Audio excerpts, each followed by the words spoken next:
Yeah, cardboard furniture. All you need is, like, I don't know, Elmer's glue, a big old stack of cardboard, and like maybe some Thompson's water seal, and like a mold of like a 2x4. You understand what I'm saying? And like what you do is you put it in a shop press, or you park a car on it or whatever, and it squeezes the water out. You know what I'm saying? But you gotta really shred that cardboard up really good. You know what I'm saying? And then it's still kind of wet. You mix a little bit of Elmer's glue in there so it sticks together good. But you're gonna need like a really good shredder. Like, they have plans for a shredder on Thingiverse, but I don't think it'll shred cardboard up like that. The steel one might, but you're still, you know what I'm saying. So you need to turn it into mush almost. It doesn't need to be powder. It just needs to be at least, I don't know, something kind of like carbon fiber, but not exactly carbon fiber. I guess at the end of the day, if you're willing to put enough glue or epoxy or anything into it, it won't matter. But we're talking basic minimums here. You can make a piece of furniture out of it. You know what I'm saying? Cardboard's, it's robust enough for most applications. We're talking about turning a big old stack of cardboard into a wooden plank using, I don't know, some pretty cheap household materials.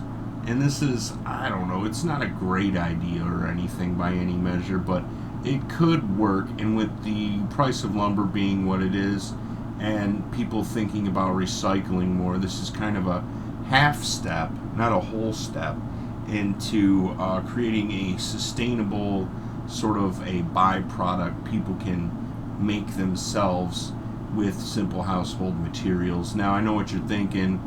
Yeah, drill some holes in it so the water gets out, etc. What about this? How do I get it out? That's all stuff you gotta, work on in your mold making practice. And at the end of the day, it's not going to be a great process. And the drier it gets, the more you'll be able to, put it into a drill press, put it onto a saw table. You understand what I'm saying? And then you just put whatever, your lacquer or your Thompson's water seal or your varnish or whatever over it, just so it doesn't look ultra cheap. Paint anything.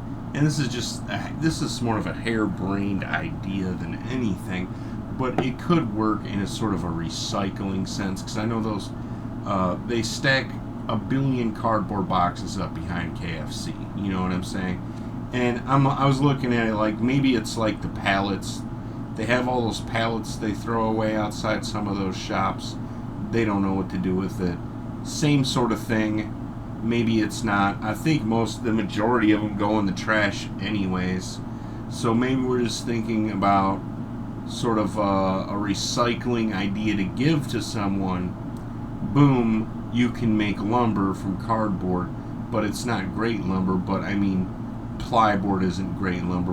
You're going to put this on something that's going to, a lot of stress. Well, I don't know.